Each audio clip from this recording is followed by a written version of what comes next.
कौमी अक़लियती कमीशन के चेयरमैन गय्यूरुल हसन के बयान पर इस्लामी स्कॉलर मौलाना साजिद रशीदी ने तनकीद करते हुए कहा कि किन मुस्लिम वफूद से गय्यूरुल हसन रिजवी ने मुलाकात की है।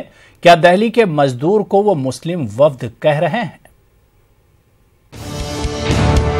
हमें ऐसी मस्जिद नहीं चाहिए जिसपे हम सब लोगों की भाईचारे की कुर्बानी मांगी जाए। इसलिए तमाम मुस्लिम समाज के लोग मुझसे मिल रहे हैं। मेरा नाम है जितेंद्र पांडे।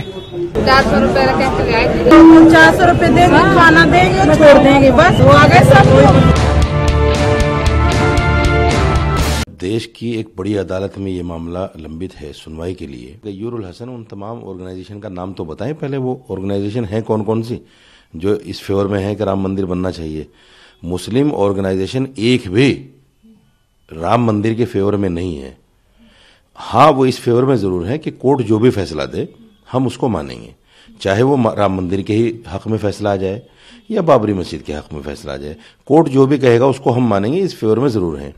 लेकिन कोई भी मुसलमान इस फेवर में नहीं आ सकता कि मेरी मस्जिद ना बने और राम का मंदिर बन जाए।